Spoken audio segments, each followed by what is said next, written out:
근데 영어 공부를 해야 되는데 오히려 한국어 공부를 더 많이 한 게 아닌가 싶어요.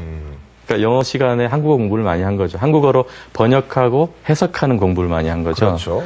그러다 보니까 영어에 대한 지식은 상당히 많은데요. 네. 굉장히 많죠, 사실. 한국인들이 미국인들보다 오히려 영어 지식이 더 많을지도 모르겠어요. 네. 책을 많이 봐서. 근데 영어는 잘 못한단 말이죠. 그렇죠. 그 이유는 영어를 언어 시스템으로 받아들였다기보다는 학습 자료로 받아들였다고 할까요? 학습 자료는 많지만 그게 머리에서는 그걸 언어로 만들어주지 않은 거죠. 그게 왜 그런가 하면 비유적으로 이야기를 한다면 우리의 두뇌는 마치 컴퓨터처럼요. 작동 시스템이라는 게 있지 않습니까? OS라 그래서. 네. 오퍼레이팅 시스템 있죠. 그게 보통 우리가 쓰고 있는 게 윈도우즈에서 윈도우즈를 쓰지 않습니까? 근데 맥이라고 하는 다른 OS를 깔려고 할 때 충돌을 하죠. 요즘은 근데 충돌 안 하는 게 나왔다고 하는데 네네. 전에는 두 개가 충돌을 해서 거기에다 다른 OS를 깔지 못하게 돼 있었죠. 지워야 됐었죠. 예, 지웠어야 되거든요. 마찬가지로 한국어가 마치 우리의 마음을 작동시키는 OS와 같기 때문에 다른 언어가 들어오면 충돌해가지고 배척하게 됩니다.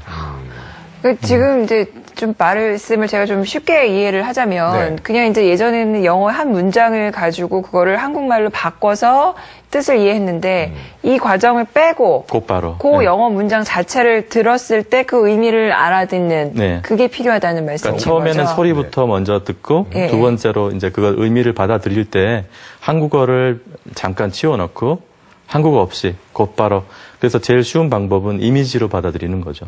그럼 우리가 태어났을 때, 이제 어렸을 때 부모님 말을 듣고 이제 옹알이를 하는 거 그 단계로 다시 돌아가자 이 말씀이시군요. 어린 마음으로 다시 돌아가죠. 네. 네.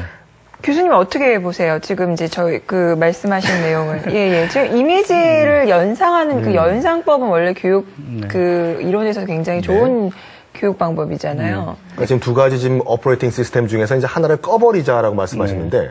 네. 좀 박인수 선생님이 좀 말씀을 좀 들어보니까 우선 제가 딱 느낀 게 우선 언어적인 감각이 있으신 분이다. 우선 네. 언어적인 적성이 뛰어나신 분이다. 일반 저랑 달리 네, 그런 걸 느꼈어요. 일반인으로서는 선생님 같은 그런 능력을 갖기가 쉽지 않거든요. 선생님이 부인하십니다만은 일단 이제 있다고 봅니다. 그리고 이제 저도 이제 이중 언어 교육을 또 전공했고 영어 교육을 하고 있습니다만은 일단 이중 언어 학자들 사이에 있어서도 과연 우리가 두 개의 언어를 습득할 때 과연 이것이 분리해 존재하느냐 아니면 어떤 하나의 언어 장치가 있어서 이것이 필요에 따라서 이렇게 나눠지느냐 아직도 논란의 여지가 있습니다. 아까 네이처 연구 결과를 말씀하셨습니다만 그것이 완전히 확립된 건 아니고 그다음에 또 아까 촘스키 말씀을 하셨습니다만은 LAD 소위 언어 습득 장치라는 것도 한 사춘기 이전에 활성화됩니다만은 사춘기 이후에는 그는 이제 급속도로 쇠퇴하거든요. 그러니까 아마 사춘기 이전에는 만약에는 학습자가 몇 개 언어라도 자연스럽게 노출되면 다 자연스럽게 습득할 수 있거든요. 하여튼 이제 그런 명이 있고요. 근데 지금 일단 어떻게 보면 추상적인 또 철학적인 우리가 얘기가 되었는데 아까 이제 미국식으로 사고하라. 영국인식으로 사고하라. 미국인식으로 사고하라. 맞습니다. 근데 인간이기 때문에 공통적인 공통적인 게 있거든요. 그러니까 한국 사람도 마찬가지고 미국 사람 마찬가지 공통적으로 사고의 단위가 있습니다. 또 언어별로 문화별로 약간 특수한 차이가 있죠. 그러니까 우리가 배워야 될 것은 그 차이가 있는 것들을 이제 언어적으로 표현한 것들을 배우는 것이거든요.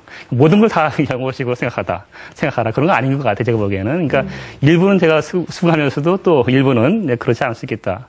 근데 이제 구조적인 말씀을 드린다면은 우리나라 학습자 입장에서는 영어하고 우리말이 아주 대립되는 어떻게 보면 구조를 가지고 있습니다. 네. 아시겠습니다만 예를 들면은 명사를 수식할 때 형용사가 우리말은 앞에 수식하지 않습니까? 그렇죠. 아무리 길어도. 네. 근데 영어는 단어일 때는 앞에 수식합니다만은 구나 절일 때는 뒤에 수식하게 네, 돼요. 네. 그렇죠. 그다음에 또 영어에 전치사구가 있는 그래서 전치사 플러스 명사인데 우리는 명사 플러스 후치사. 네. 그래서 이것을 어느 구조 분야를 볼 때는 서로 대립되는 그래서 미러 이미지라는 말을 쓰거든요. 그러니까 소위 거울처럼 반대되는 이런 언어적인 구조 차이 때문에 우리나라 학습자들이 많이 어려움을 느껴요. 우리나라식으로 이제 자꾸만 표현하는 것이죠. 그렇죠. 그런 면에 있어서는 이제 구조를 빨리 미국식 구조에 맞춰서 이제 표현하는 습관을 해야 되는데 하여튼 사고적인 측면에 있어서는 저는 이렇게 생각합니다. 우리 공통적인 것은 우리가 트랜스퍼할 수 있는 것이고 근데 미국적인 사고 이기적인 가치관이지 않습니까? 그런 면에서는 우리가 그런 표현들은 우리가 또 따로 배워야겠죠. 근데 그렇게 봅니다. 예. 일단은 뭐 우리말과 영어가 이제 어순 자체가 이제 그 다르고 일단 영어는 그 술부 주어 동사가 앞에 있고 우리말은 이제 뒤에 있기 때문에 그것 때문에 이제 번역에도 큰 차이가 있다고 하는데요. 아까 선생님께서 그 이미지 과정을 또 넘어가라고 말씀하셨는데 그 구체적으로 이미지를 만드는 과정은 뭡니까, 선생님? 네, 제가 지금 그걸 좀 쉽게 하기 위해서 여러 가지 뭐 기법들 개발을 하고 있었고요. 지금도 하고 있는 중이고요. 근데 물론 이제 반대의 의견에도 많이 부딪히고 하는데, 그러니까 저는 이것이 하나의 패러다임의 전환이라고 생각을 하고 앞으로는 아마 이런 방법들이 좀 보편화될 수도 있을 것 같다는 생각을 합니다. 그래서 그 중에 하나의 방법으로 우선 한국어를 끄는 것이 중요하고요. 그러니까 한국어를 끈 상태에서 한국어를 끄게 되면 사실은 해석할 언어가 없으니까 그때는 좀 이렇게 곧바로 어떤 필터 작용이 없이 영어가 그대로 들어오거든요. 그래서 우선은 소리가 잘 들리는 경험을 합니다. 한국어가 없을 때 굉장히 소리가 가깝게 느껴지거나 생생하게 들어오거든요. 그런 다음에 이제 대상을 하나하나 이미지로서 느끼고 영어 이름으로 붙이는 그런 과정을 겪는 겁니다. 그게 이미지로 느낀다는 게 어떤 말씀이십니까? 그러니까 한국어가 없는 상태에서 그림으로 이미지, 시각적 경험으로 느끼는 거죠. 그리고 보이는 것들은 그렇게 할 수 있고요. 또 안 보이는 것들도 또 마음속에 그림을 떠올려 가지고 그게 저는 이제 단어 입력 과정이라고 하는데 보통 학습에서 볼 때는 이제 단어 외는 거겠죠. 이게 단어를 암기하는 건데 저는 암기하지 않고 단어를 이미지로 떠올려서 거기다 영어로 이름을 붙여주는.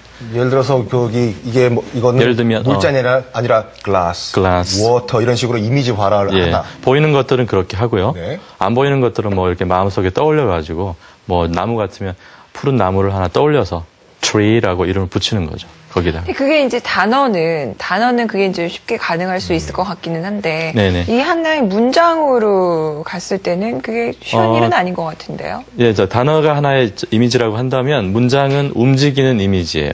하나의 장면이 되거든요. 그래서 비트겐슈타인이라고 하는 분이 있는데 언어 철학도 하신 분이거든요. 그분이 분석 철학을 하신 분인데 그분이 말씀하신 것 중에 하나가 우리가 말하는 문장은 하나의 그림이다. 네, 그런 말씀을 하셨어요. 그래서 저도 그 말씀을 듣고 제가 생각했던 거하고 똑같은 이야기를 하셨구나 생각을 하고요. 그래서 문장을 받아들일 때는 단어가 확장하는 것이다. 그래서 그림이 가운데서부터 그러니까 주어가 먼저 등장을 하지 않습니까? 보통 주어가 나타나서 주어가 움직임을 갖고 마치 동영상처럼 그다음에 주어의 움직임이 가서 에너지가 닿는 대상이 나타나요. 그게 목적어에 해당되거든요. 그 다음에 이제 그걸 좀 더 구체화시키고 확장시키는 어떤 보조 장치들이 계속 달라붙으면서 그림이 점점점 주변으로 이렇게 완성되어 가는 거죠. 그럼 선생님 말씀은 그냥 단순히 나는 어제 학교에 갔다. I went to school yesterday라고 외우는 게 아니라 눈을 감고 내가 정말 학교에 가는 장면을 상상해보라. 이 말씀이시군요. 주인공이 먼저 등장을 합니다. I went to school. 그래서 제가 또 하나 지금 최근에 제가 이야기하고 있는 방법 중에 하나가 영화 혹시 아바타라는 영화 혹시 보셨습니까? 네. 네, 아바타에 보면 아이들이 주로 많이 하는 놀이가 있죠. 아바타 가지고 이렇게 또 하나의 자기를 만들어내서 막 가지고 놀고 옷도 입히고 뭐 이렇게 하는 거 있지 않습니까? 네, 그런 것처럼 아바타를 하나 만들어서 그러니까 한국어를 하고 있는 나는 저 나이가 좀 들었고 그죠? 아직 아까 말씀하신 대로 언어 습득 장치가 이미 이제 죽어가고 있는 어른이지만 새롭게 만들어낸 어린아이 같은 또 하나의 아바타를 만들어서 그 아이가 영어를 이제 배워가는 과정을 즐겁게 이제 재미있게 즐기는 거죠. 네, 그때 그 아이가 이제 가상현실 속에도 들어가고 그러니까 문장을 봤을 때 그 문장이 나타내는 그림 안으로도 들어가서 체험하고 또는 영화 속에 들어가서 영화의 주인공과 하나가 되기도 하고 동일시가 되기도 하고 또 소설 속에 들어갔을 때는 소설 속의 장면들이 마치 자기가 그걸 느끼는 것처럼 주인공이 돼서 그렇게 되면 굉장히 재미있게 되죠. 그래서 한국어의 도움이 없이도 사실은 다 느낄 수가 있습니다. 우리 한국어로 지금 대화를 할 때는 다 한국어로만 이야기를 하고 영어로 해석을 안 하시잖아요. 그렇죠. 그죠? 네. 근데 어떻게 지금 이해를 하십니까? 제가 이야기하는 걸 어떻게 알아들으시죠? 한국어 소프트웨어가 깔려있기 때문에 이해가 되는 거겠죠. 네. 근데 그걸 잘 이렇게 느껴보면 우리 안에서 그 단어들이 우리 안에 있는 이미지들을 건드려서 깨우는 거예요. 제가 나무 그러면 나무가 보이지 않습니까? 근데 영어로 tree라고 했을 때 나무가 보이시면 이제 영어로 느끼기 시작하는 거죠. 네. 저희가 좀 이해를 돕기 위해서 저희가 준비한 게 있는데요. 네. 그걸 좀 보면